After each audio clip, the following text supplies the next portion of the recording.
último, que son las series temporales.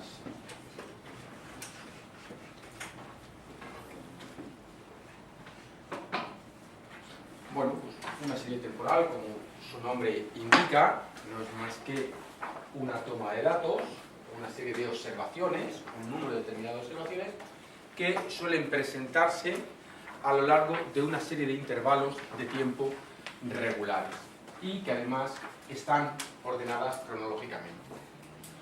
Se pueden generar de miles de maneras, con unidades físicas, con unidades monetarias, con notas, pero donde sobre todo lo importante, lo que le caracteriza, y por eso coge el nombre de serie temporal, es que tiene que haber una referencia cronológica constantemente. Es decir, cada valor tiene que pertenecer a un momento del tiempo.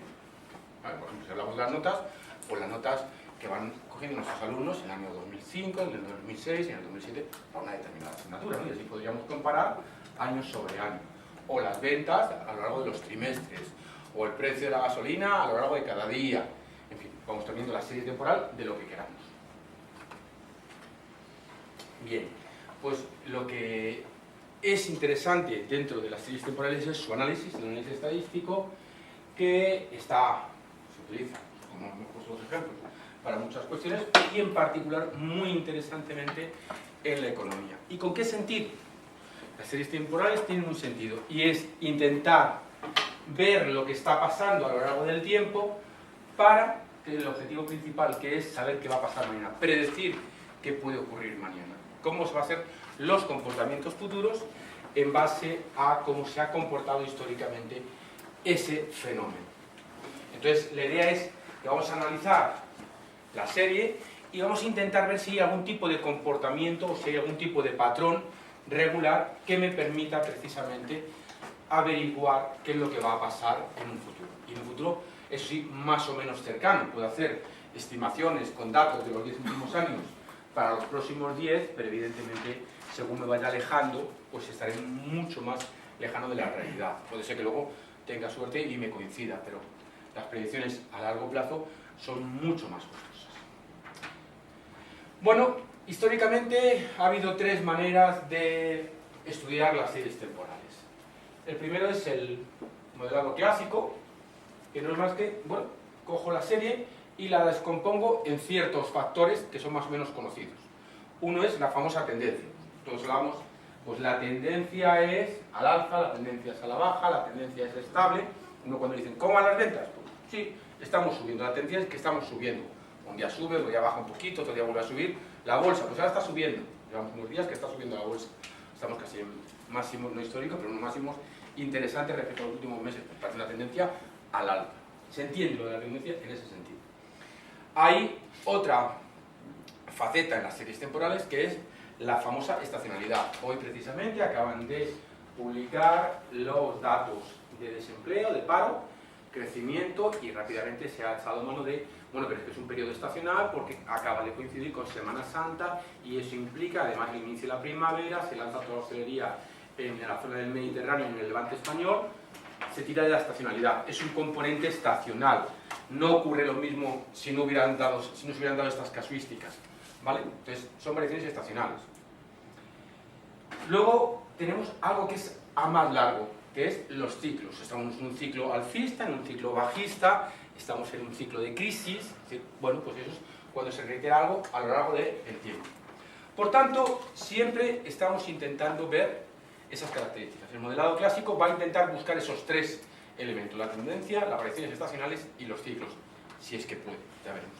Si bien el modelado clásico tiene siempre una predicción relativamente descriptiva y a corto plazo. Otras dos formas de trabajar con las series temporales son los modelos ARIMA, también llamados modelos Bose-Jenkin, que fueron los creadores. Lo que hacen es que, aparte de descomponer la serie, buscan más la predicción y necesitamos un número mínimo de observaciones entre 60 y 100, tiene bastante más complejidad y esto lo veréis en econometría, no creo que ni lo veáis, no sé si lo podréis ver el año que viene en estadística segundo y si no ya en econometría. Y luego hay otra tendencia, que es el análisis espectral, en el cual ya hay, buscando el componente estacional, son unos métodos más complejos que van a utilizar armónicos de frecuencia para ver amplitudes, cosas varias, y además depende de funciones matemáticas de senos y cosinos. Bueno, estos dos tipos los nombramos aquí meramente enumerarlos, pero no los vamos a trabajar este año, no están en el temario, simplemente que los conozcamos. Entonces trabajaremos solo con el modelado clásico. En cualquier caso, lo primero que tenemos que ver siempre cuando tenemos una serie temporal es representarla. Una serie temporal debiera representarse lo primero para ver, porque el gráfico en una serie temporal empieza a decirnos cosas. Rápidamente, independientemente de este gráfico que puse aquí, pues si yo digo cuál es la tendencia aquí, sin que sepamos lo que es la tendencia todavía, sin que lo hayamos dicho, pero todos por la sensación que tenemos por el día a día, pues si yo digo esto es al alza o es a la baja.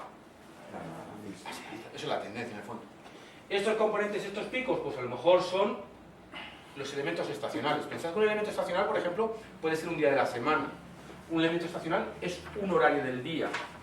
¿Vale? Si yo miro el componente estacional en las ventas de cafés en un bar, pues seguramente en función de qué es bar, pero vamos, si es un bar turístico, pues da todas horas.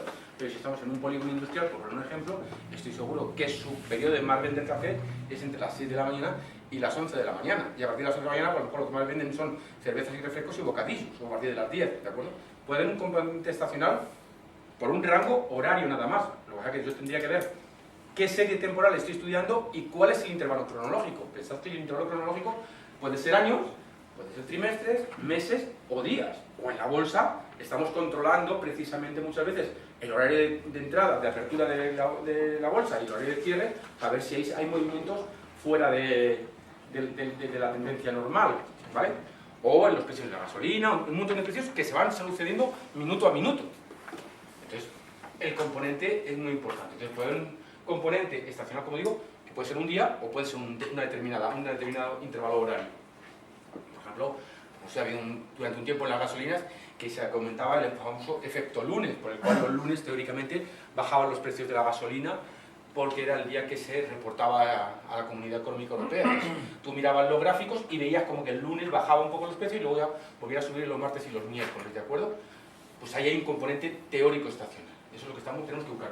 Son esos piquitos pequeños que de repente suben, unos cuantos valores, vuelve a subir, otros 2 o 3, sube, 1, 2, 3, sube, ¿vale? Bien. Entonces, la representación gráfica me va a decir muchas cosas. Por tanto, lo primero siempre, si podemos, si tenemos tiempo, es, para analizar la serie temporal, hacer un gráfico. Además, un gráfico que es muy sencillito, porque tenemos para cada elemento cronológico, para cada punto cronológico, su valor. Con lo cual, en el eje X van los valores cronológicos y en el eje Y, pues la cantidad que corresponde. ¿Vale? Bien, pues una vez que ya hemos hecho una ligera introducción a lo que son las series temporales y cómo tenemos que empezar a verlas, vamos a empezar ya a analizarlas, siempre bajo la premisa de que vamos a analizar el modelado clásico, el modelado tradicional. Bueno, pues entonces, en una serie podríamos decir que podemos dividirla en 4 componentes diferenciados. Las he ido enumerando, pero ya de forma, haciendo una definición más exhaustiva, enumerando cada una de ellas, decimos que tenemos la tendencia, tenemos la fluctuación cíclica, tenemos la variación estacional y tenemos los movimientos irregulares, que también los hay. La tendencia, como lo he venido diciendo, no es más que el componente que va a indicar la dirección en la que se mueve mi serie a un cierto medio o largo plazo. ¿Vale? Como hemos visto en el gráfico anterior, pues sí parecía que era al alza. Evidentemente no implica que siempre vaya a estar al alza. Hay una tendencia de tener una serie histórica, pero puntualmente en un momento dado cierra, es decir, se da la vuelta y baja. Eso se ve mucho, por ejemplo, en los valores de bolsa. Hay una tendencia durante varios días a subir y en un momento dado se da la vuelta al valor y se viene abajo. O está durante meses bajando y en un momento dado gira y se va hacia arriba, ¿vale? Esto suele pasar. Pero en principio la tendencia te dice por dónde van los tiros. Las ventas de las empresas pues tienen una tendencia. De repente pues cambia el director general o hay una política de precios que cambia y aquello se da la vuelta y va en picado y se viene arriba o viceversa. La tendencia es lo que dice lo que más o menos pasa a lo largo. La estacionalidad, como he dicho, recoge oscilaciones al corto plazo. Y por corto plazo, para la estacionalidad, por tanto, siempre hablamos de periodos normalmente inferiores a un año. Decimos por decir menor o igual, aunque realmente siempre son menores al año.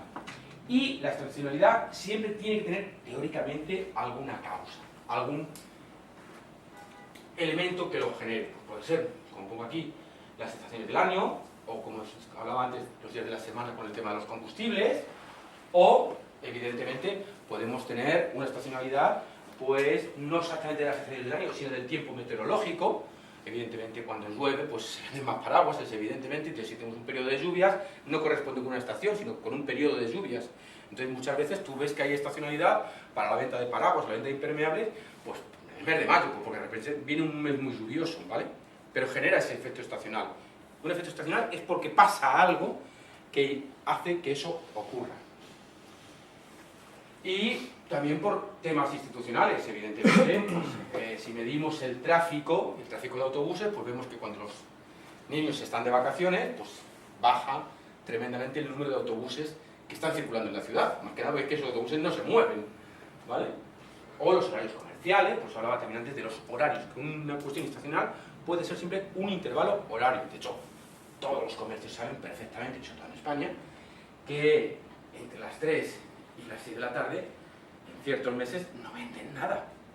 Y por eso en España no había un horario continuo originalmente de comercios.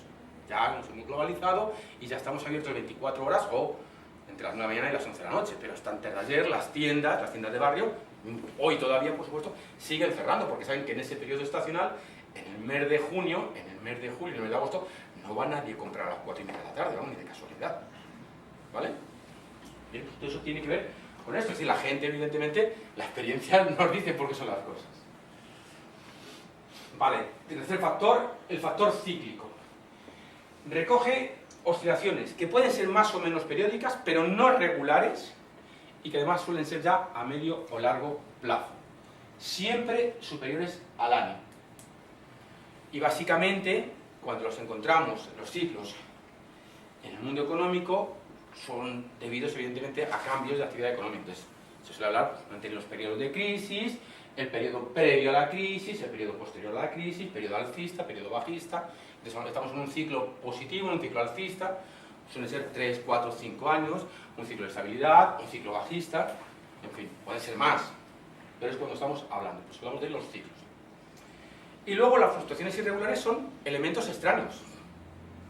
De repente, pues, gana las elecciones un partido u otro, no es que es un elemento extraño que gane las elecciones uno u otro, pero eso puede dar que haya movimientos, sobre todo en las leyes económicas, o por ejemplo, otro día cuando se votó en Inglaterra, en el Reino Unido, el Brexit, pues ese día las bolsas reaccionaron de forma en lo que tenía que ver, no irregular, no tiene nada que ver con la tendencia, puede ser que tuviéramos una tendencia al alza, pero ese día automáticamente se pudieron caer las bolsas por múltiples motivos, o se desplomó la cotización del euro, ¿de acuerdo? Son elementos irregulares porque no son regulares en ese sentido, porque se dan por algún motivo, hay algún acontecimiento ocasional, como pongo ahí, concreto, específico, que hace que eso ocurra. De hecho, si quitáramos la tendencia, la estacionalidad del ciclo, quedaría básicamente este componente regular, que es lo que va haciendo el resto de bastiones. Bueno, por ejemplo, para dejar ya más fijados los conocimientos que estamos adquiriendo, si tenemos la serie mensual del número de turistas, tendríamos las variaciones estacionales, podrían ser, pues, Semana Santa, de repente, pues la costa se ha llenado, o por ejemplo, esta semana que estamos en Sevilla, pues, como estamos en la Feria de Abril, componente estacional, 90 y tantos % de ocupación hotelera. ¿Vale? Pues os digo, la variación estacional depende, no tiene que ser exactamente la estación de verano o la estación de primavera, depende de lo que estemos midiendo en cada caso. Por ejemplo, hay un elemento estacional muy interesante y es, en el mundo de los combustibles, las ventas en Madrid van muy normalmente a la inversa de las ventas en la costa. Y es que cuando todo el mundo está en Madrid, la cantidad de gente que vivimos en Madrid, pues evidentemente las ventas en Madrid son altísimas y en la costa están muy abajo, y de repente hay un efecto al revés, que es sobre todo julio y agosto, y principalmente en agosto, que la costa vende lo que no está escrito de gasolina y en Madrid están en los mínimos. Es el componente estacional que juega al revés, pero es un momento estacional en ambos casos, ¿vale? Y lo que quiero decir con esto es que el movimiento estacional no tiene por qué jugar en el mismo sentido, con la misma tendencia en ambos lugares, ¿vale? Bien. Tendríamos, dentro de esa serie mensual, podríamos ver un movimiento cíclico, efectivamente, con un periodo de crisis, o un movimiento cíclico al alza, como puede ser pues, con todos los problemas que ha habido con el norte de África, todos estos países que eran competidores desde el punto de vista del turismo de sol de nuestro país, como se han ido cerrando todos esos países al turismo, quiero decir, problemas en Egipto, problemas en Túnez, problemas en Argelia, problemas en todo el norte de África, ha hecho que ese ciclo para ellos esté siendo ahora mismo un ciclo negativo y en nuestro caso estamos haciendo máximos históricos todo el rato, ¿vale? Y luego tendríamos los irregulares, pues eso, pues un motivo determinado, pues algo pasa que hace que vengan una serie, por ejemplo, no sé, bueno, es que aquí el fútbol es tan fácil, pero por ejemplo un momento irregular va a ser pues, en Cardiff, ahora en Gales, a que le guste el fútbol, pues sabemos que el 3 de junio van a aparecer allí en cientos aviones con un montón de gente que va a ir a ver la final de la Champions, ¿vale? Es un movimiento irregular, se produce una vez y no es algo estacional. Claro, un Madrid-Atleti lo sé todos los años, pero en Cardiff una final de Champions es cada X, bueno, cada X años no es, una vez en la vida prácticamente, ¿no? Entonces es un movimiento irregular, ¿vale?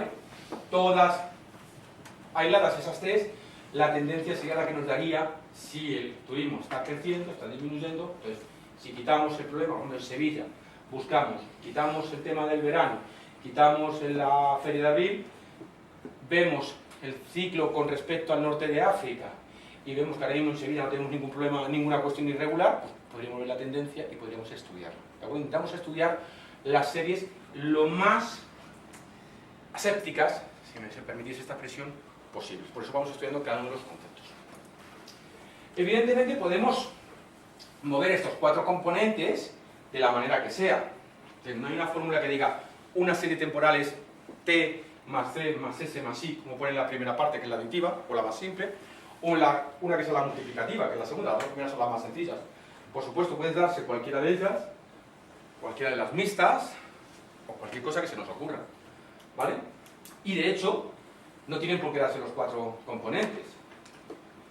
Si en condiciones normales estamos midiendo solo un dato anual de ventas, nos hemos cargado la estacionalidad directamente, porque yo no la puedo medir. ¿Cómo voy a medir el efecto lunes si tengo un consumo de gasolinas anuales? Ya no hay efecto lunes, ya me da lo mismo porque el efecto lunes está contra. Es decir, como la gente sabe que los lunes los precios son más altos, ya la gente va a ir repuesta los martes. Pero al cabo del año, ese efecto ya me lo he cargado, porque ya vaya el lunes, vaya el martes, estoy haciendo el cómputo total. ¿Entendéis? Que también, por tanto, dependiendo de qué datos estamos tomando en la serie, podemos tener algunos de los conceptos quitados del medio. Bueno, pues una vez que ya hemos entrado en el modelado y sabemos cada uno de estos valores, lo que hay que hacer es intentar, en la medida de lo posible, ver cómo los podemos calcular, ver cómo esto puede producirse y lo podemos ir evitando en la medida de lo posible. Bueno, pues empezamos con la más sencillita, que es la tendencia. Como hemos dicho, es esa componente que representa la evolución a largo plazo. De alguna manera, el movimiento uniforme, el movimiento regular de la serie a lo largo del tiempo. Y podríamos decir que es la información más relevante de la serie. Al final, lo que más nos importa es ver hacia dónde, cuál es la tendencia, porque claro, si nosotros nos queremos meter, por ejemplo, en el mundo de las agencias de viaje, queremos saber cómo está en ese momento el mercado. Vamos a montar en los próximos meses una agencia de viajes. Queremos ver cómo está el mercado. ¿Se está facturando más o menos cada agencia de viajes? ¿Y qué tipo de facturación hacen? O realmente, como ha llegado a internet, ahora no facturan. Bueno, alguien facturará. Entonces lo que a lo mejor hay que hacer es una agencia de viajes, pero electrónica. ¿Vale? Entonces ahí podemos ver la tendencia, o a lo mejor decimos, no, esto ya está copado y esto no hay quien entre aquí. ¿Vale? Serían otro tipo de barreras de entrada, pero a lo mejor es que la tendencia no es buena porque estamos entrando en un periodo de crisis. Imaginemos que esto lo estamos pensando en el año 2011, que nadie viajaba, o bueno, que viajaba menos gente, y que las empresas en un momento dado recortan incluso el propio viaje de empresa. Entonces, bueno, pues por la tendencia puedes ver si es interesante ese negocio o no. Pues tienes que ver, de alguna manera, con la tendencia. Entonces, es la información más relevante, porque es el que nos va a decidir cómo va a ser el comportamiento futuro. Si, no sé, que se me ocurre algún sector que ahora mismo esté caído ya. Bueno, antes, por ejemplo, podríamos poner una tienda de informática. Una tienda de informática de, no sé, 15 años. hace 20 años. Pues empezaron a aflorar muchísimas tiendas de informática porque empezó a popularizarse esto de tener ordenador en casa o portátiles y demás. Claro, prácticamente ya las tiendas de informática de barrio han desaparecido. ¿Por qué? Porque antes era un nicho muy especializado, con poca gente que supiera del tema, con lo cual de alguna manera tenías que ir a la tienda a comprarte el ordenador, te tenían que aconsejar esto y lo otro. Bueno, pues pero había un determinado número. En un momento dado esto ya se masifica, ya prácticamente todos sabemos montar y desmontar un ordenador, y entonces además entran los grandes centros comerciales y lo dejan a precio de saldo. ¿Qué hacen? Se cargan a todas las empresas pequeñas. Entonces, a la vista del número de empresas que quedan y lo que facturan, ¿montaríamos una empresa? Pues, oye, o tengo mucho capital y puedo montar una buena franquicia, un buen grupo para tener muchas, o si no, a lo mejor no es nada rentable. O por ejemplo, un caso más claro todavía que va a aparecer, montamos un videoclub. O sea, a nadie se le ocurría montar un videoclub. Y en cambio, todos sabéis, que esto es una edad como yo, más o menos, y entonces todos sabéis que hace 30 años, o hace 25 años, había videoclubs por doquier. Y ahora, pues claro, quedan 3 de escaparate prácticamente. ¿Vale? La tendencia me va a decir qué va a pasar. O, oye, pues a lo mejor hay una serie de negocios que están funcionando, lo veo y me puede interesar. Pero no solo por negocios, sino por ver, yo por la tendencia, o sea, qué está pasando, por ejemplo, en el mundo de los seguros. Si mis competidores están yendo perfectamente y yo no, algo está pasando. Soy yo el que va contra la tendencia, pues algo estaré haciendo mal. Y así reacciono y veo qué está ocurriendo. ¿De acuerdo? Bueno, ¿qué medios tenemos para detectar y eliminar la tendencia? Bueno, pues prácticamente los medios son varios y se llama aplicar filtros a los datos. Aplicar un filtro no es más que pasarle una función matemática a esos datos, de tal manera que los vamos a convertir de alguna manera en otros datos, donde me va a dejar ya una serie con unas nuevas características. ¿Vale? Entonces se supone que estoy eliminando esa tendencia. Hay básicamente 3 métodos. Los que vamos a estudiar nosotros son 3 métodos. El método de los semipromedios, un método ya conocido por nosotros, puesto que ya le tocamos en el capítulo 5 y dijimos que ya volveríamos a él tranquilamente, que era el método de los ajustes de mínimos cuadrados, y el método de los promedios o medias móviles. Bueno, pues vamos a ver cómo son cada uno, relativamente sencillitos, vamos a empezar con ello. Si bien alguna cuestión, el de los promedios solo vale para ajustes de tipo lineal. Ya cuando hablábamos de ajustes el otro día, en ajustes de regresión, dijimos que podíamos tener ajustes lineales, es decir, nuestros datos se pegaban a una línea nada más, a una recta, o podíamos tener ajustes exponenciales, ajustes polinómicos, ajustes parabólicos, etcétera, etcétera, etcétera. Bueno, pues en promedios solo tipo lineal. Respecto a los mínimos cuadrados, pues ya dijimos que podíamos tener prácticamente de todo tipo, siempre y cuando las funciones matemáticas fueran continuas y derivables, por aquello de buscar su segunda derivada, etcétera, etcétera. Y entre ellos, pues aquí tenemos lineal, polinómico, exponencial, autorregresivo, función logística, curva de Womper, modelo logarítmico. Todo esto lo iréis estudiando a lo largo de la carrera en estadística 2 y en econometría. Los primeros, pues os suenan lineal, polinómico y exponencial, es perfectamente fácil saber lo que es. Bueno, pues venga, vamos a ver cómo hacemos el método de los semipromedios. Sencillito. Yo cojo todos mis datos, los divido en 2 partes. ¿De acuerdo? O sea, tengo 2 productos. Si imaginemos que tengo 20 elementos, pues en la primera parte tengo 10 y en la segunda parte tengo otros 10. O sea, tengo 2 partes.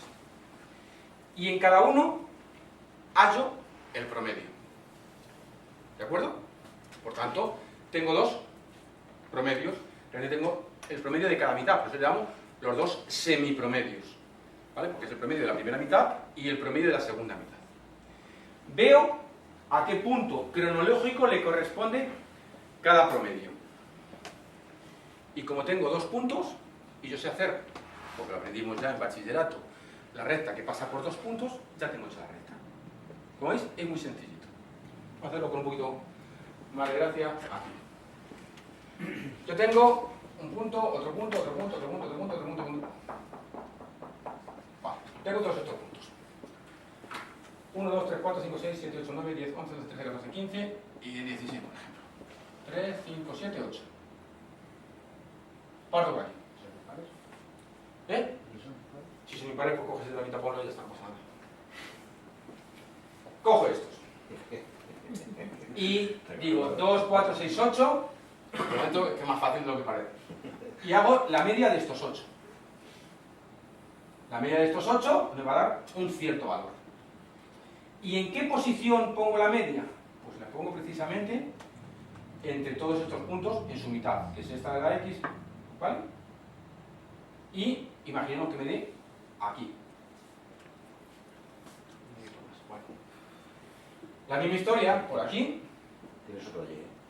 Ah, sí, ya lo he visto, no lo veis antes. Pues la misma historia. Entre estos valores, me sale un punto medio por aquí, y ¿cuál es su X? Pues 1, 2, 3, 4, pues más o menos por aquí va a ir. Imaginemos que está aquí. Tengo un punto y tengo otro punto.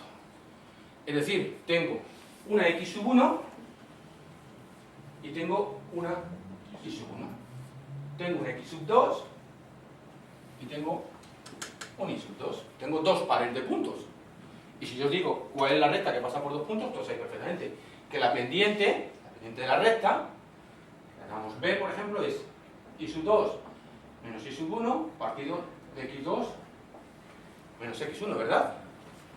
Y luego la ecuación de la recta no es más que, en una ecuación punto pendiente, cuando tengo la pendiente, es Y menos Y sub 0 igual a B por X menos X sub 0. Sustituyo y lo tendría. Vale, esto es la matemática que ya sabéis. Entonces vamos a ver cómo ponemos esto aquí.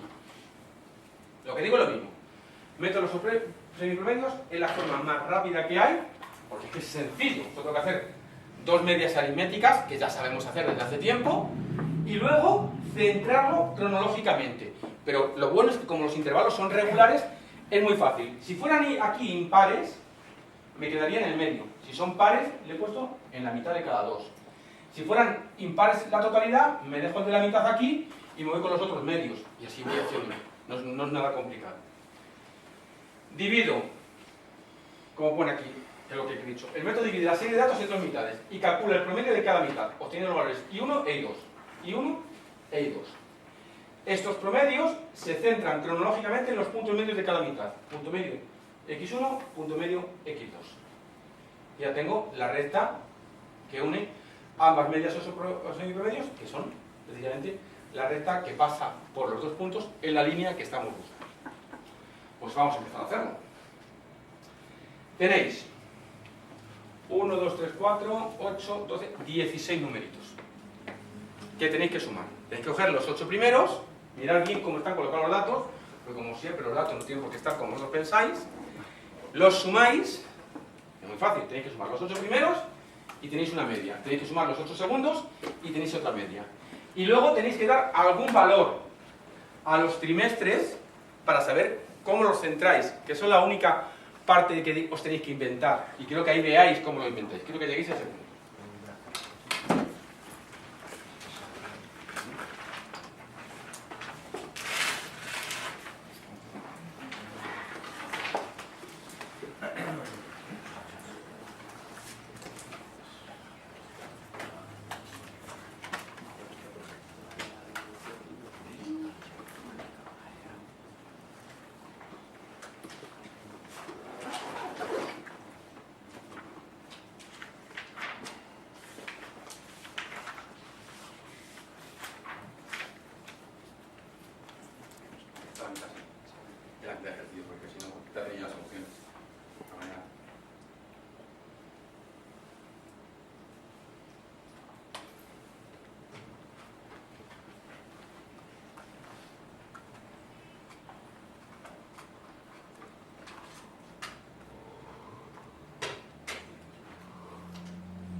tenemos los promedios, tendrás que numerar de alguna manera los trimestres, porque si no, ¿cómo los colocas aquí? Sí, los tendrás colocados aquí, pero para que sean X1 y X2 y aquí puedas operar con ellos, tendrás que convertirlos a algún valor, ¿no? Vamos, tan simple como decir 1, 2, 3, 4. Sí, como está, ¿no? Claro, pero del 2006 el 1, ¿cuál es entonces? 1, 2, 3, 4 y el siguiente es el... Es sencillo, vamos a colocar. ¿Cómo nos lo ocurriría?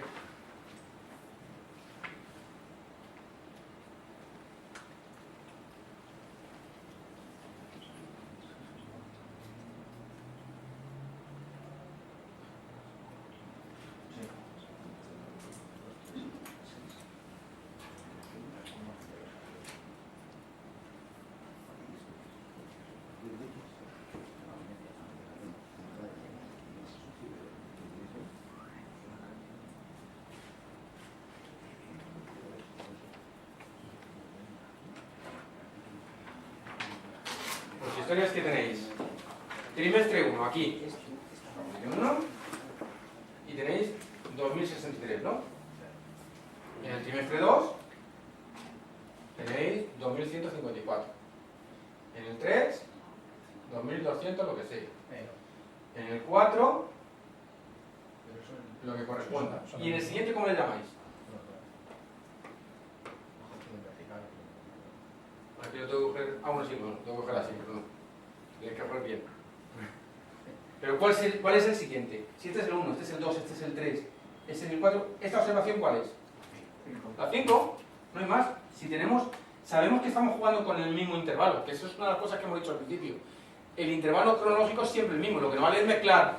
Tengo una serie temporal donde pongo ventas anuales y ventas trimestrales y ventas diarias. Eso no es una serie temporal, Pero eso es un batiburrillo. si lo miramos por trimestre, solo hay 4, ¿no? Hay 4 trimestres, pero como tenemos observaciones hasta el final, tiene que ver 1, 2, 3, 4, 5, luego la sexta. Otra cosa es que este sea el 1 de 2006, o de 2006. Pero es la observación número 5 y la número 6. Es que si no, ¿cómo valoras este X2 de aquí? ¿Otra vez como 1 o como 2? No es cierto. No lo está representando gráficamente de esa manera correcta. Por eso quiero que vengáis a la representación correcta. Vuestra primera observación vale esto, la segunda vale esto, la enésima vale eso, y de esta manera sí que te sale la recta. Porque en la escala vosotros lo estáis dibujando de esa manera. Vosotros aquí no ponéis 2005 escalas previamente, 2005 posiciones aquí, ¿vale? Entonces, como las ponéis, pues lo hacéis de esa manera. Yo sacaba la del primer bit, 2005, 2006, 2007, 2008. Luego iba a empezar a sacar las de por trimestres del... Sí, pero esos son los valores medios. Medios. Vale.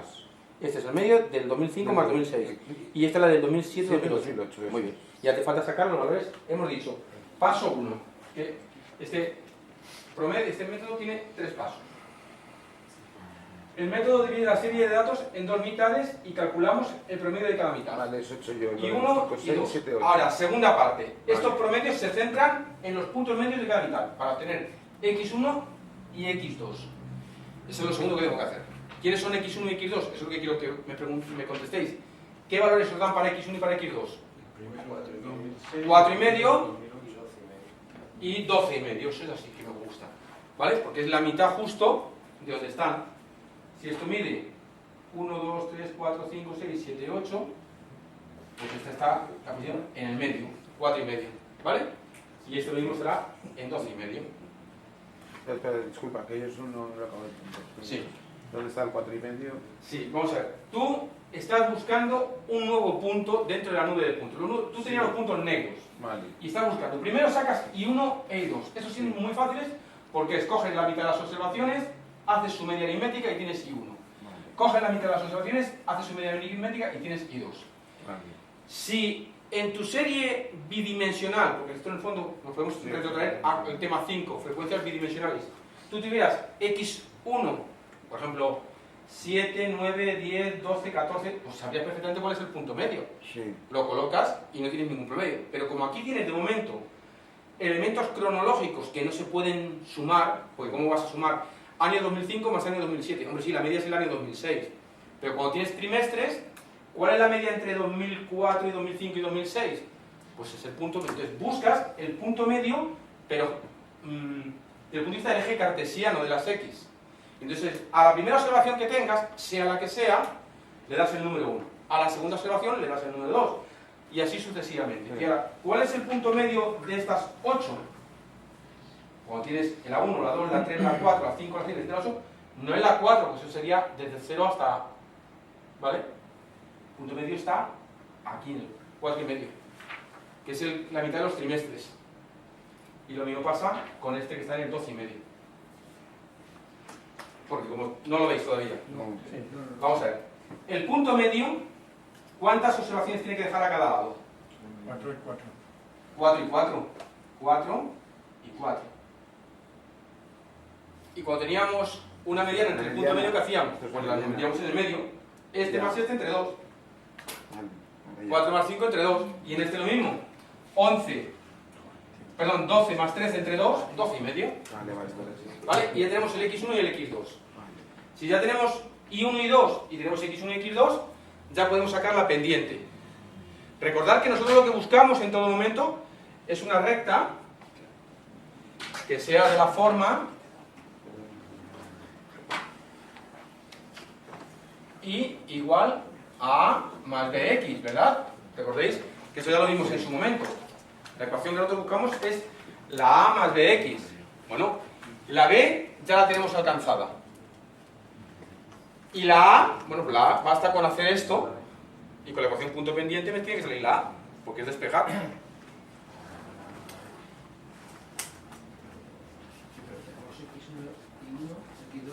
Claro.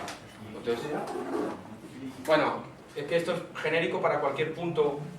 La ecuación de la recta punto pendiente es y menos el valor de un punto y, llámale 1, k, el que te dé la gana, he puesto n, he puesto 0, pues coge el primer punto que tú quieras, pero si quieres menos i1, menos x1, como lo hagas con un punto, pero si lo haces con i menos i2, te tiene que dar lo mismo siempre, también.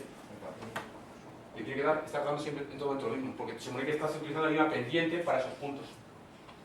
¿Vale? Entonces, si tú hallas b y luego sustituyes i1, x1 y b, te tiene que dar el valor de a. Sin ningún problema. Vamos a hacerlo paso a paso, no os preocupéis. Lo que quiero es que lo intentéis. Porque cuando os peguéis con ello y veis de dónde lo pasáis, cuando veis la solución vais a ver que es una cosa muy sencilla y es que de lo que puede caer de aquí, yo creo que van a ser por aquí los tiros, si cae algo. No sé si en los exámenes que habéis ido viendo hay algo más complejo que esto. Poco más. Por otra parte, a partir de aquí ya empieza a ser bastante más complejo y entonces se suele quedar aquí la cosa en las preguntas. Entonces esto es importante que lo hagáis bien. Pues además, la ecuación de la recta es una cosa normal, que la podamos pedir en cualquier momento, que os la pueden pedir. Ponéis cara de decir, Dios mío, ¿qué está contando este?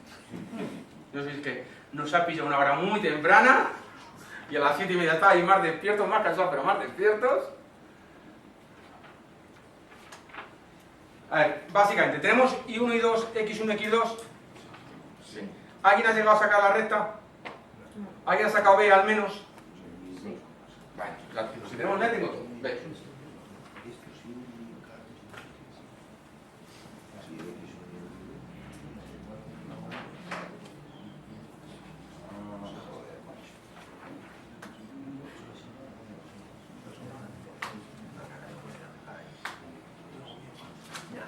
Si todo va bien, aquí está muy pequeñito, pero es lo posiblemente para, por si hay que comprobar algo, algún número, pues tiene que salir I1, 2169,16.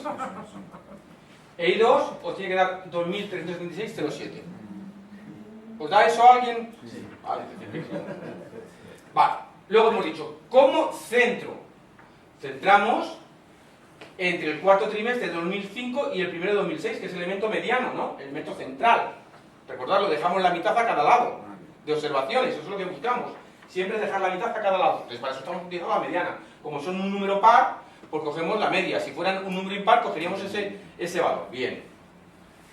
Pues ya tenemos que x1 y x2 son 4,5 y 12,5. Digo, ahora necesito saber la pendiente de mi recta. Y la pendiente de la recta es b. Siempre en esta recta, y igual a más bx, la pendiente es b. y2 menos i1, x2 menos x1. Y ya tengo 24,61. Yo sé que la pendiente, la ecuación de una recta es esta. Lo pone como esta. Entonces basta, para hallar a, puedo hacer muchas cosas. Por ejemplo, sustituir por cualquiera de los valores. Como yo sé que i1 vale esto, Pues y1 menos x1 por la pendiente me tiene que dar el valor de la a, ¿vale? Si yo desde aquí despejo, sé que si yo supiera a no lo conozco, pero b sí lo conozco ya, que era 24,61. Un determinado valor de x, x1 por ejemplo, le conozco, 4,5. Y esto sé que me da 2179,16. Pues de aquí despejo la a. ¿Vale? ¿Podría hacerlo aquí? Sí, pero esto simplemente para que recordéis que siempre la ecuación punto pendiente es esta. Que de aquí se va a esa ecuación perfectamente.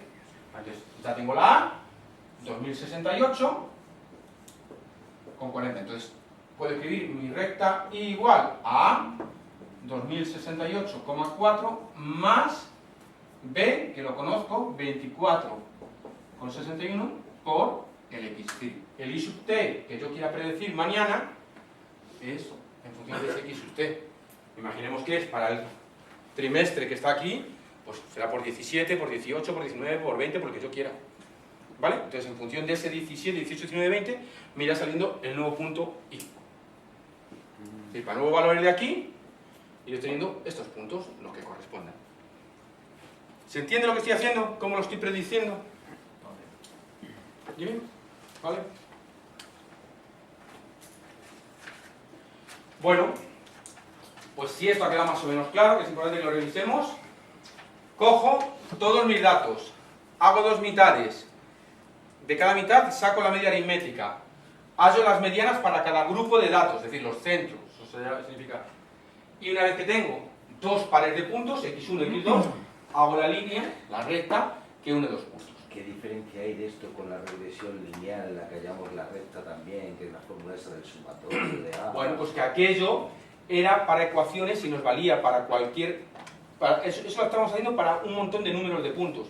Y esto estamos simplificando, que tú en vez de colocar todos esos puntos, el par 1, 2063, el par 2, 2141, el par 3, 2055, el par 4, 2251, el par 5, 2154, el par 6, 2254, en vez de tener y trabajar con todos los datos, tú estás aquí jugando con una recta un poquito más burda, digamos, es menos fina. ¿Pero ¿Es una cuestión? entonces es el mismo o no? Es una línea que ajusta los datos. De hecho, este es un método. El siguiente método que vamos a ver es cálculo de la tendencia por el método de los mínimos cuadrados. Y yo podría hacer... Claro, ya depende de la esto, pregunta que te haga. Efectivamente. ¿Ahora podría con estos datos hacer los mínimos cuadrados? Por supuesto. Cogería, me iría a las fórmulas que tengo en el tema 5, el sumatorio, aquí de las dos fórmulas, las ecuaciones normales, y sacaría, o por los momentos. Recordad que había dos maneras de hacerlo. ¿Vale? Pero depende de lo que me pregunten. Si me preguntan, házmelo por el método de los semipromedios, por eso hemos dicho aquí al principio, es la forma más rápida de estimar una línea de tendencia recta. ¿Por qué? Porque aquí hago dos medias, centro, y ya lo tengo. Mientras que en el otro tendría que sacar todas las ecuaciones normales, tenía que estar sumando un montón de cosas, o bien tenía que hacer todos los momentos, recordar varianza, desviaciones típicas y tenerlo todo controlado. Es mucho más costoso desde el punto de vista de la computación. Esta lo que se llama es una aproximación más burda, porque haces una recta que pasa por dos puntos. ¿Vale? Y entonces más o menos todo lo demás se coloca porque es por la media. En cambio la otra es más fina, a lo mejor en vez de esta haría una cosa así. ¿Que a tus efectos es lo mismo? Sí, pero efectos de que esta recta que estamos haciendo aquí no minimiza nada, mientras que la otra minimiza la distancia cuadrática media. Porque era un método específico para la regresión. Entonces, esto como método para la tendencia, así, rapidito, pues se hace en una patada. Lo otro es un método serio. Y es el que utiliza, siempre que hablas de regresión, utiliza los otros métodos, no utilizas estos. ¿Vale? Aquí te estoy diciendo, esta es una manera. Otra manera, hacerlo por métodos de mínimos cuadrados. Ya lo expliqué todo en el tema 5, con lo cual no vuelvo a repetirlo. Pero ¿se podía hacer por este? Sí, este es mucho más complejo y más fino. Lo de los mínimos cuadrados, que es lo de x sobre y o y sobre x. Efectivamente. Vale. Yo con esa tengo una duda. Te mandé... Sí, me ha mandado un ficherito, ya lo he visto. Pero no te lo he contestado todavía. Vale, pero lo contestaré. yo sí tengo dudas. No sé cuándo aplicarlo. Y el resultado nunca me da lo mismo. ¿Es lo mismo? No, no tiene que dar lo mismo, son cosas distintas. Es decir, x sobre y es que a los valores de x se le puede decir, vamos a ver, borro aquí. No, déjalo eso porque es una duda que tengo yo, ya lo Ah, tengo aquí. sí. ¿Me tenéis todo? Es que lo he intentado de todos los modos y hacer los cálculos y no sé en cuál momento aplicar una u otra, porque me imagino que irá en función de lo que tú quieras denominar X y de lo que quieras denominar Y, ¿no? Primero es, ¿qué denominas tú X? Eso de entrada, ¿qué denominas tú X? Y con eso ya tengo una cuestión. Esto es una cosa muy fácil. Mira, tú lo miras en el eje. Te digo, represéntame la función y igual a x cuadrado. Esta la conocéis todos. Y dices, tacatá. ¿Vale? La parábola. Y ahora digo, represéntame la función raíz cuadrada de x. Que es la contraria. Que es lo mismo que decir x igual a y cuadrado. ¿Y esto qué te da?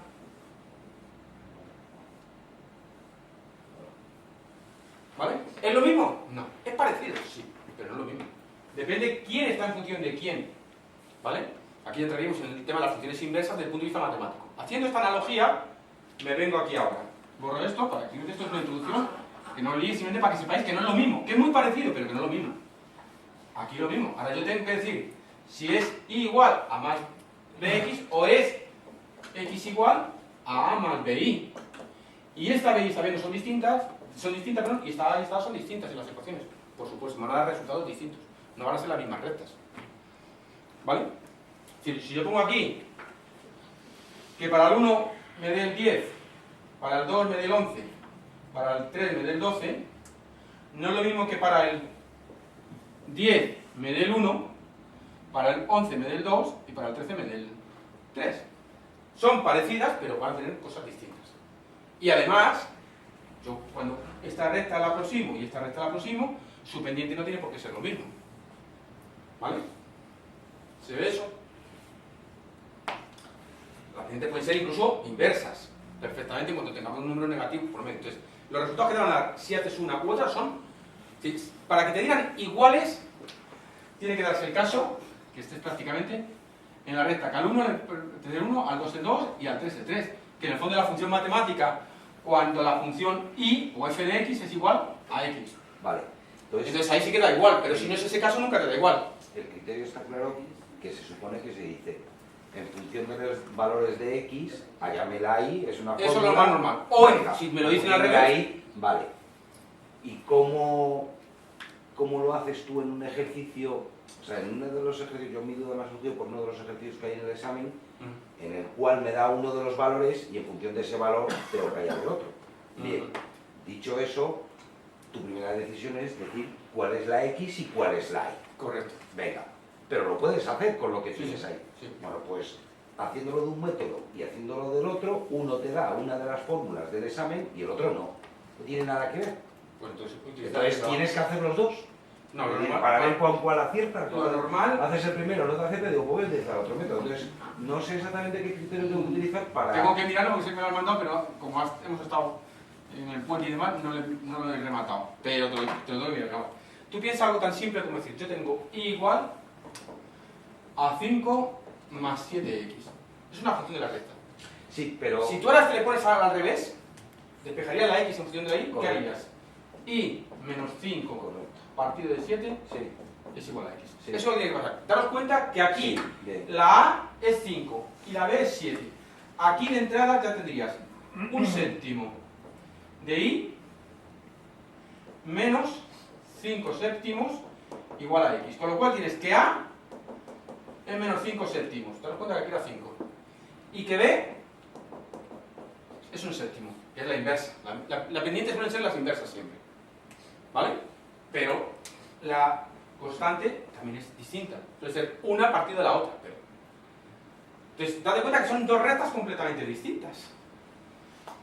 Y entonces si dices, ¿y ahora cómo? Ahora, si tú coges y las representas las dos iguales, aquí siempre pones los valores de las x, y aquí lo que obtienes de ahí por aquí, te da esto. Y dices, y ahora, si doy valores a los i's, ¿y dónde coloco los i's? Aquí, a la si le estás dando la vuelta y le estás llamando x ahora.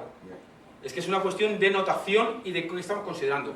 Tú cuando te pongan ese problema, voy a mirar en particular a ver si has cometido algún error matemático, que creo que no. Que bien puede ser, ¿eh? Todo es posible. Lo que pasa es que el resultado de la fórmula del examen, una de las opciones es I igual a un importe que es A más B por ocupados. El ocupados es el valor que te dan para que añades el otro. Bien. ¿Vale? Bueno, pues ese ocupados a mí me sale el resultado de la fórmula cuando le pongo en esa columna la I, no la X. Lo miraré. ¿Y no hay ninguna de las anteriores? No lo sé, ahora mismo no me acuerdo. Lo miro porque sé que lo tengo pendiente de mirarlo. ¿Verdad? Entonces eso significa que las rectas de regresión nunca pueden coincidir. Es que, Porque claro, tiene que ser X y igual. vamos, en la recta de regresión, vamos a ver, cuando yo tengo los puntos cogidos, ¿a quién estoy llamando X y a quién estoy llamando Y? Me dan los puntos. Y los puntos los he pintado así, donde está la X y esta es la Y, o si los pinto con este valor de la Y, los puntos a lo mejor son más o menos una cosa así. Es que el dibujo me sale igual, y las rectas son distintas. Que si tú me pintas esta recta y me pintas esta recta, son rectas distintas. Claro, es que me ha salido en 2 ocasiones esa pregunta. Y yo intuitivamente entiendo que no, pero no sé explicarlo. Vamos a hacerlo matemáticamente. Vais a tener suerte en este caso. Vais a tener suerte porque vais a aumentar. La pizarra cada vez más lejos. ¿Sí? Y la pizarra que ves que te veo más lejos. No pasa nada, tiene un No límite. sé si va. Ahí está más cerca. Perfecto. Vale. Y igual a 2x. ¿Cuánto vale aquí? Para que no haya ningún problema, aquí A está valiendo 0, ¿verdad? ¿Cuánto vale B? 2. Si no os importa, para que os quede más claro, a esto le llamo f de x, ¿verdad? F de x es una función matemática, que normalmente la llamamos y, que en este caso como es lineal. Si yo esto lo pinto, digo, al 1, ¿qué le corresponde? El 2. Al 2, el 4. Al 0, el 0. Y al menos 1, el menos 2. Mi recta de regresión. ¿Vale? Voy a dar, si no os importa, puedo dar f menos 1, la inversa. ¿Sabéis cómo está la inversa, verdad? F menos 1 de x, que es lo mismo que decir, cambio las x por las y. Es decir, me va a salir que x es igual a y medios, ¿vale? Y normalmente lo que hacemos es, para pintarlo en el mismo eje, le damos la vuelta a la x y a la y. Y esto lo llamamos, decimos la inversa, es lo mismo que decir y es igual a x medios. Y ahora voy a pintarla. Para x0, 0. Para x1, 1 medio. Para x2, 1. Para x menos 1, menos 1 medio. ¿Y qué tengo? La inversa de esta precisamente es esta. ¿Vale? ¿Son rectas de regresión distintas? Sí, pero porque en un momento dado hago el cambio de los valores. Siempre se hace. Cuando te dibujan, te piden, haz la inversa de esta función, estás haciendo esto. En esta es sencilla. Cuando digo f de x, x cuadrado. Cuando es la inversa, es la raíz. Se pasa de aquí a esto de aquí. ¿Vale? ¿Por qué? Porque estás haciendo una rotación sobre el eje de coordenadas. Pues eso, cuando tenemos la recta de regresión de y sobre x, en la clásica, cuando es la de x sobre y, es que estamos dando la vuelta. Y por supuesto me va a dar otra, pero porque los números, los propios puntos, se van a colocar de maneras distintas. ¿Vale? Yo para esta, como estoy diciendo, tengo estos siguientes pares, el 0, 0, el 1, 2, el 2, 4, y para esta serie tengo el 0, 0, el 1, Sí. 1 medio, el 2, 1, pues es el que... problema es decidir cuánto más cuando no te dice cuál es la X ni cuál es la Y. Vale, pues tienes que intentar ver... Y que tú tomes una decisión como yo he hecho y decir, oye, me da este resultado y parece que coincide. Tendríamos... Pero si es la otra porque me he equivocado en algo, digo, la he cagado en el ejercicio. Vale, es posible. Vamos a intentar ver ese ejercicio en particular, lo miro tranquilamente para los jueves que viene, y vemos, porque a lo mejor del contexto me dice qué valor tiene esto en función de, pues será los parados dependen de la renta, o la renta depende de los parados, o algo así. Es el producto, sí, pero... O el producto dependerá de los ocupados. Sí, pero ¿y qué más me da a mí que me diga productos ocupados? Yo puedo Bueno, tomar la no. decisión de darle un valor X y un No, valor Y, ¿no? cuidado, cuidado. En regresión dijimos Y además os puse un ejemplo con el Por tema de eso ahí los, donde está la- de los nacidos y la polución. ¿Os acordáis? Dije, la contaminación hace que haya más nacimientos. Y dije, pues es una chorrada, ¿verdad? Os puse ese ejemplo para que lo tengáis siempre presente. Tiene que haber una teoría económica por debajo. Entonces, que haya más ocupados implica que hay más renta y más Producto Interior Bruto, o que haya más Producto Interior Bruto significa que haya más ocupados. ¿Tú qué crees que se da primero? ¿Cuál es el efecto y cuál es la causa? El efecto es que si hay mucha gente trabajando, generarán más riqueza. Porque puede haber mucha riqueza por una serie de inversión especulativa y no haya nadie trabajando. ¿Vale? Lo normal es que a más gente esté trabajando, Esa sería la X. efectivamente, Joder, más joder. riqueza haya. En esa pregunta lleva implícito otra cosa que joder que Bueno, telita. claro, es que aquí hay mucho implícito en esta carrera y en esta asignatura hay mucho implícito, y es que sabemos de economía, sabemos de teoría económica y vamos aprendiendo cosas. Entonces lo que aquí queremos es utilizar métodos y técnicas estadísticas para aplicar y modelar todos los elementos estadísticos, todos los problemas que nos vamos encontrando en el mundo económico. Claro, claro, eso hace que está implícito. Por eso hay que leer bien por eso digo que lo tengo que leer, pero seguramente viene implícito en el propio eso, porque además es una de las cosas que dije cuando empecé ese tema. Recordemos que esto es una relación efecto-causa. Tiene que haber un modelo económico por debajo que subyace. No me puedo inventar cualquier cosa. Fue cuando dije el efecto de, como había mucha contaminación más en Madrid en los años 70, nacieron muchos niños. No, era lo contrario. Precisamente porque éramos muchos más, generó dos cosas. Por un lado, que nacieron más niños, y que además la gente se empezó a industrializar en la ciudad, el país, y entonces además contaminábamos más. ¿Vale? Que son dos efectos sobre la... Bien, visto esto, continuamos si nos parece mal. Decíamos que este era mínimos cuadrados. El siguiente es el cálculo de la tendencia por el método de las medias móviles. Bueno, este es muy sencillito. No es más que ir haciendo la media de un determinado número de valores.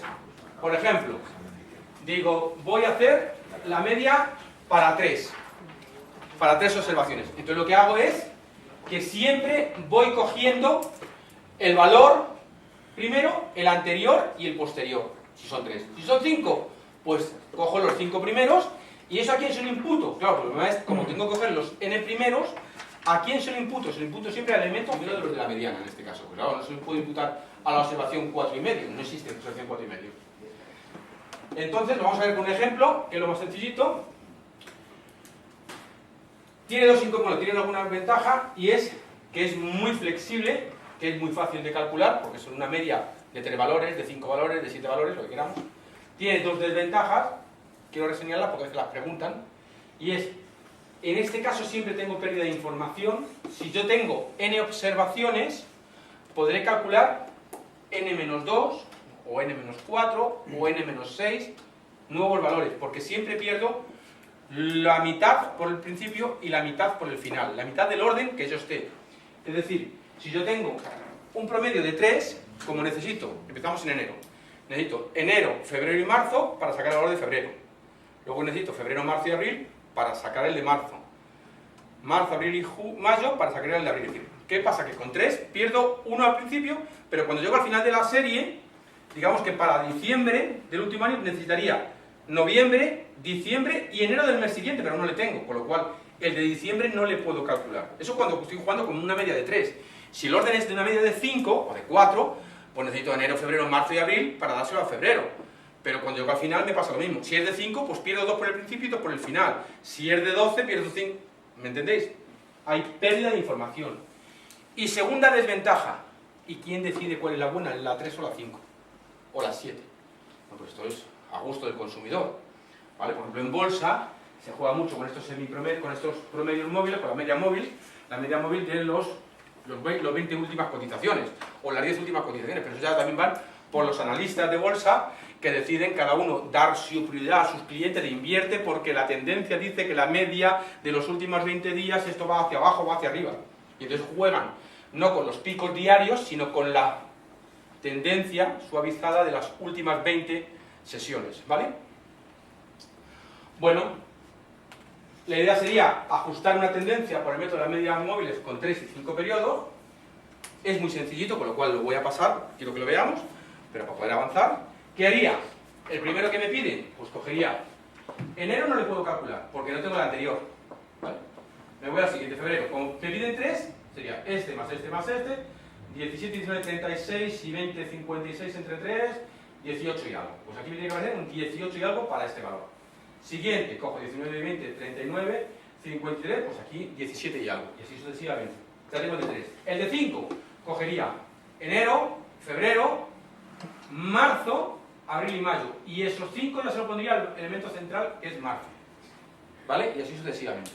Con lo cual me tiene que dar algo parecido a esto si lo hiciéramos bien. ¿Y si es de pares? ¿Número de pares? Si es de pares, te quedas en la primera, lo hemos dicho aquí. Lo poníamos en algún momento de la diapositiva y dice: se imputa siempre la fecha central en caso impar de datos. Y si es par, se imputa la primera de las dos fechas centrales. Si coges el de 4, cogerías enero, febrero, marzo y abril y se lo pondrías ya a febrero. ¿Vale? Por eso si es par, pierdes 1 al principio y 2 al final. Y si es impar, siempre pierdes los números por un lado y por otro. Vale, pues esta sería la jugada, tendencia de 3 y tendencia de 5. Y aquí es donde vemos que perdemos información, en este caso pierdo 1 y 1, en el de 5 pierdo 2 y 2, 4. Siempre en los impares pierdo el orden menos 1. 2, 4, 6. Y en los pares, pues también el orden menos 1. Y esto es lo que nos sale. Esa sería la línea de tendencia. Entonces, vemos aquí, con estos valores azules, que no sabíamos si la cosa iba para arriba o para abajo, y ahora ya con el verde parece que va hacia abajo, pero con el naranja claramente, con la tendencia de 5, queda claro que va hacia abajo. ¿Vale? Para eso se juega. Sí, para eso se juega, para eso se hacen estas cosas. Para esto se calculan, para ver si con los datos, pues si yo hubiera unido los datos azules, realmente este pico tiene mucha importancia y este último también. Pues parece que inicialmente si yo puedo lanzar una línea, la puedo lanzar así. Ahora es cierto que parece que aquí va repuntando, con lo cual tendría que ver nuevos datos, a ver si esto al final me repunta y me da la vuelta. Entonces a lo mejor lo que tendría son dos tendencias. Una primera tendencia bajista hasta aproximadamente finales del año pasado, y desde finales del año pasado, desde diciembre, empiezo a levantar hasta ahora. Como tengo datos hasta marzo, claro, los peores datos son este 11.000 que hay en diciembre, y luego me voy a 12, a 13, 19, parece que estoy levantando por aquí. Pues habrá que ver si eso es consistente en el tiempo. Pero dependiendo de lo que coja, ¿sí? Hay muchísima variación en determinadas. Claro, sí, por supuesto. Está jugándose para que podamos hacer esas cosas y podamos ver que no hay nada claro. Aquí tenemos pocos datos. Hemos dado cuenta que aquí, bueno, ponía al principio, en alguna de estas ponía un método clásico, más moderno, que es el ARIMA, necesita de 60 a 100 observaciones. Y yo por cuestiones de la diapositiva, de hecho, los ejemplos estos, hoy sí que están algunos cortados de la diapositiva, y por temas de cálculo solo he colocado aquí 12 números en cada momento, o 16 como máximo, porque no me cabían más, y eso haciéndolo muy pequeño. Si veis hoy los ejemplos en el libro, son mucho más largos las series, porque las series, si no tienen como mínimo 24 o 36 valores, es que no dicen nada. O sea, yo con los últimos 20 días no puedo decir ni predecir a un año vista si las acciones del Santander van a bajar o no, o si el precio de la gasolina está subiendo o está bajando. Veía hoy una noticia en el telediario. En la última semana el precio de la gasolina ha bajado un 1,34%. Noticia brindis al sol, como si sube. ¿Qué quiere decir? Tú mírate a lo largo con 3 meses y me puedes decir si está bajando o está subiendo. No me cuente la milonga de venderme una buena noticia solo para que me quede contento. Es que esta semana ha bajado, pero a lo mejor que la semana pasada subió un 2,24 y hoy ha bajado un 1,34 y lo estoy palmando todavía. ¿Entendéis? Los datos, ya os dije el primer día que la estadística, los datos serán como... A mucha gente le interesa, y hay muchos intereses para dar los datos, muchísimo. Políticos, económicos, de todo tipo. Entonces, en las series cronológicas, en las series temporales, tenemos que tener un número determinado de datos. Aquí no se ven, precisamente porque he puesto el dedo en la llaga. Es que con lo poquito que tengo, no me dice nada. En cambio, cuando esto ya te has pasado de 16 datos a 60, ya sí que puedes ver que aunque haya estas leves subidas y bajadas, sí que puedes tener perfectamente si va hacia abajo o está hacia arriba. A lo mejor este era un pico bajista y luego todo esto se va arriba. ¿Vale? Bien. Vamos a ello. Hemos visto las tendencias, variaciones estacionales. ¿Te ríes? Sí. No pasa nada, la vida es así. Bueno, hemos dicho que las variaciones estacionales, ya lo hemos comentado sobre todo al principio en la introducción, que son esos elementos que están regulares, los ciclos regulares. De hecho, a las variaciones estacionales también se les llaman ciclos, pero no específicamente fluctuaciones cíclicas, sino son esos ciclos pero menores al año. Suelen ser por vacaciones, por temas horarios, diarios, semanales, pueden ser de cualquier lado, ¿eh? Y ya digo que tienen por qué tener relación, lo he dicho al principio, que pueden ser, el importante es que tengan un intervalo que sea el que genera algo. Pueden ser una simple hora, un día, una semana. Y no tienen por qué tener que ver con las estaciones del año, con las estaciones como las conocemos. Lo importante de la estacionalidad es que se repite regularmente. Procedimientos iguales. Tenemos dos procedimientos, el método del porcentaje promedio y el método del porcentaje promedio móvil. Muy similares unas a otras. Vamos con el promedio por partes. 4 puntos. Yo se supone que me van a dar una serie y entonces lo que hago es primero, me van a dar de varios años para ver, bueno, vamos a poner el ejemplo de años, pero puede ser, me dirán los precios de los combustibles en los distintos días de la semana. Entonces me dan varias semanas, porque es decir, quiero ver si hay estacionalidad en la semana, para ver si hay un día, o me pueden dar las ventas, como ponía, de cafés por horas. Entonces quiero ver si hay estacionalidad en un determinado momento del día, ¿no? Así puedo reforzar mi plantilla, por ejemplo. Y tener, sé que de 6 a 10 tengo que tener 3 camareros, y luego de 10 a 1 no hay nadie, y luego a la 1 vienen las comidas en el restaurante, y estamos dando un polígono, ¿de acuerdo? Que es muy, es decir, no es como una calle como Gran Vía que entra gente a todas horas. En los polígonos hay un momento determinado que todo el mundo va a la hora del bocadillo porque suena la sirena, y todo el mundo va a la hora de la comida, y previo a la hora de entrar está todo el mundo tomando café. Es muy marcado. Entonces lo que buscamos es que me den la serie. Se obtienen los promedios anuales, o diarios, o mensuales, el que corresponda. Y se obtienen los porcentajes de cada cifra, mensual en este caso, respecto al promedio anual. Es decir, digamos, duplicamos la tabla que nos van a dar, pero con los porcentajes. Cogemos todos los mismos meses, o todos los mismos días, o todos los mismos intervalos horarios, y hallamos su promedio. Y entonces, finalmente, dividimos el valor real que nos habían dado de cada observación por el índice estacional hallado en el paso 3. Esto contado así que es complicado, vamos a verlo con un ejemplo. La misma historia, está sacado desde el libro, con cambiado algunos datos, y luego como me faltaban algunas cosas las he rellenado a mi gusto. Pero es similar al que tenéis, aquí tenéis uno de no sé cuántos años, y aquí me daba para lo que me daba. Tengo ventas de enero a diciembre de todos estos años. Paso 1. Hallo la venta total anual, con lo cual sumo estos, sumo estos, sumo estos y sumo estos. Y hallo su promedio mensual. Paso 1, hallo todo lo que sale en el 2013 y la media mensual es que cada mes he vendido 11.000, aunque realmente tenga meses a 10 y tenga meses a 14. ¿Se ve eso, no? Eso es sencillo. Paso 1, hago la totalidad y las medias. Paso 2, divido, hemos dicho, cada uno de estos valores entre la media anual, con lo cual me sale este 89,20. Lo hago para el 2014, para el 2015 y para el 2016. Y una vez que tengo los porcentajes, por eso he duplicado la tabla, pero ahora en modo porcentajes, sabiendo lo que era cada mes respecto de la media, en línea saco el índice estacional del mes de enero. 89 más 84 más 84 más 81 me da de media casi 85. Es decir, aquí estoy haciendo la media de los meses de enero a lo largo de mi mes. ¿Por qué? Porque estoy viendo, quiero ver cuánto representa ese mes en el total, pero haciéndolo en transversal. Dime. Estoy pensando. Bien. Por tanto, tengo ya un índice estacional para enero y otro para febrero. Daros cuenta, mirar agosto. Claramente aquí hay una estacionalidad bestial. Perdona, pregunta, ¿el porcentaje mensual es lo que representa lo vendido al mes con respecto a la media? Anual. La frecuencia relativa. Vale, ¿y cómo? ¿Puedes ir un momentito los datos? Vale, el primer mes, enero, 10.139,20 y la media es 11.000. 11.000. 10 entre 11, 89,20. ¿Vale? Lo mismo he hecho para esto. Vale. Date cuenta.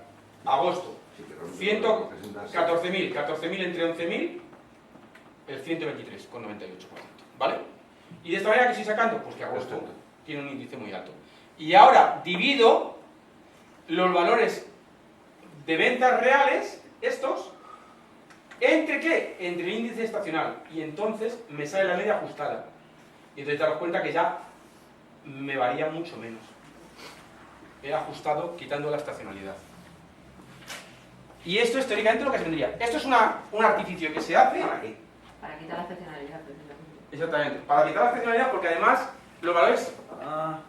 Lo que te quiere decir es... O sea, no, para El caso de... predecir. Yo para el caso... En este caso es para quitar la excepcionalidad y hacer una predicción de lo que vas a ir creciendo en cada mes fuera de excepcionalidad. Esto se hace, por ejemplo, un caso muy claro que yo siempre pongo, que es...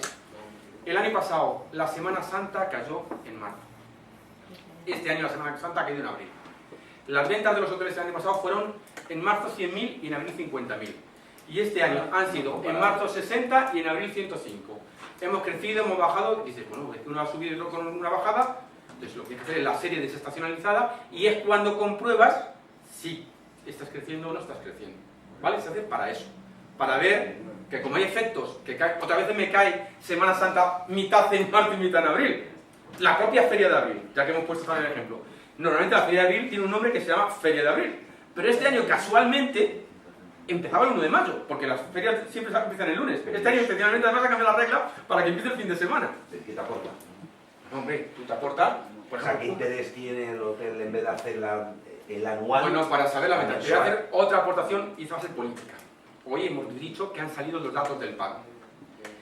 Evidentemente, lo primero que ha sacado el gobierno es pecho. Y los agentes sociales a la contra, los agentes sociales, es decir, los sindicatos, pues la patronal también ha sacado pecho, cada uno cuenta su historia, pues los sindicatos han dicho que bueno, un buen dato, pero claro, debido a que por el elemento estacional de la Semana Santa en abril no era tanto el crecimiento. Entonces, claro, lo que se hace es, vale, entonces vamos a comparar y nos bajamos, ahí ya estamos los matemáticos y los estadísticos van a decir, bueno, nosotros vamos a hablar de números nada más. Entonces, desestacionalizado, esto es comparable con esto en la medida que sea. Eso es lo que estamos diciendo. ¿Vale? ¿Vale? Para esas cosas. Vale para muchas más cosas. Para ventas, para tendencias. Claro, la estacionalidad implica muchas cuestiones en cada momento. Para periodos de lluvia, es decir, que la climatología es adversa, tiene muchas cosas que tienen que ver.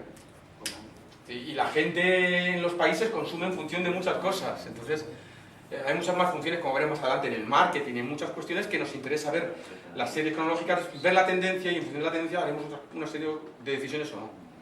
¿Vale? Entonces, disculpa, para desestacionalizar lo que haces es multiplicar esto por el porcentaje... He multiplicado este El valor del Dato dato, real. el dato real. el dato real por el porcentaje. lo he dividido entre el índice estacional, lo he dividido. Lo has dividido entre el 16. Y me ha salido el último. El 11.000. Lo tenéis mucho más amplio en el libro, hay un ejemplo, pero es mucho más amplio, son 2, 4, 6, 8 anitos, en vez de 4. O sea, que no me daba para más. ¿Vale? Pero la técnica es la misma. Bueno, otro porcentaje parecido. Cálculo de la variación estacional por el método del porcentaje promedio móvil. Este es más sencillo que el anterior. Lo que hago es lo siguiente. Primero, hallo un promedio móvil de 12 meses. Cuidado que antes hablábamos de un promedio móvil de la tendencia del periodo que yo quiera. Bueno, aquí empezamos haciendo un promedio móvil de 12 meses. ¿Vale? Para una serie anual. O 4 trimestres si son datos trimestrales. Pero bueno, estamos siempre hablando de series anuales, que es lo típico de las series temporales. Calculamos contra esos 12 meses un nuevo promedio móvil de 2 periodos. Por tanto, estoy tirando 6 meses sin nada. Y obtenemos el índice dividiendo los datos originales por el promedio móvil. No sé si tengo aquí ejemplo, aquí no tengo el ejemplo. Hay un ejemplo ahí, pero es relativamente sencillo porque es, coge los primeros 12 meses, con lo cual a junio ya le tienes adjudicado, como son pares, me quedo en el primero de los del medio. Junio y julio son los dos primeros del medio. El promedio medio se lo doy a junio. El siguiente se lo doy a julio, el siguiente a agosto. Entonces ahora, con el de junio y julio hago un nuevo promedio. Esa es la serie desestacionalizada. Este es el promedio que se llama así. Nada más que hace eso. Si miráis el ejemplo, ya veréis que no tenéis ninguna duda. Vamos, que por una cuestión de tiempo tengo que correr, que si no, no termino esto. ¿Vale? Bien. Variaciones cíclicas y variaciones irregulares. Decíamos que la variación cíclica eran aquellas que eran regulares y que se producían en periodos superior a un año. Y los ciclos, y eso tenéis que acordar de matemáticas, es como las funciones trigonométricas tienen amplitud y distancia. Pues el seno que va dando una amplitud, el coseno una forma, pues los ciclos tienen una cierta amplitud y una cierta a distancia, que es el valor, la amplitud es, si dibujamos un ciclo,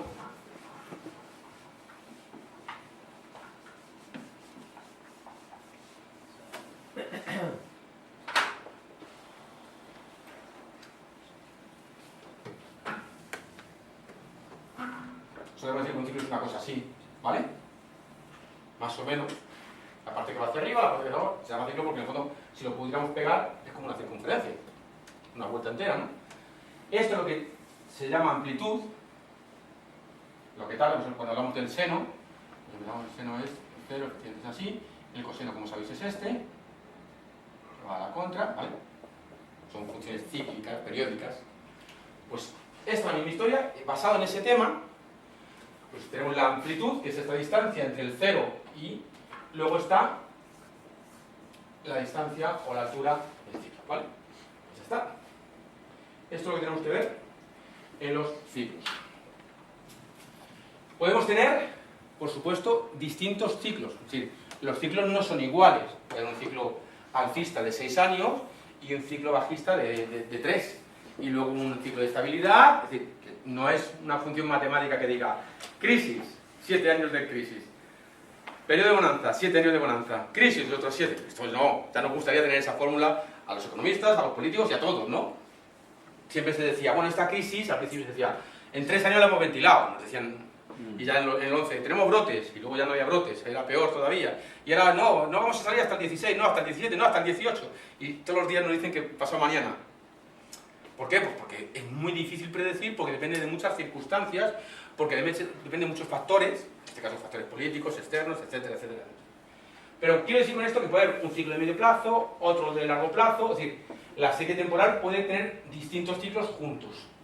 De hecho, realmente una serie temporal podríamos decir que es un número indeterminado seguido de ciclos de amplitud y periodos diferentes, ¿vale? Y hay una demostración que se puede mostrar que la varianza que muestra en el tiempo una serie temporal se obtiene a partir de la suma de las amplitudes de los diferentes ciclos en que se compone, pero es una cuestión matemática que no nos interesa. Ya hemos contado algo de los ciclos. De los ciclos podemos decir pocas cosas más, porque no podemos calcularles. Podemos verlos, podemos ver cómo se dibujan, pero no tenemos herramientas, igual que la estacionalidad, sí la podemos cazar, porque los datos nos lo van a permitir, y la tendencia se nos dibuja en los ciclos es con más... No tenemos una herramienta, por lo menos así a nivel básico, como estamos en estos momentos. Y para las variaciones irregulares, te puede dar la risa. Son movimientos ocasionales que tienen un carácter impredecible o aleatorio. Es decir, sucesos.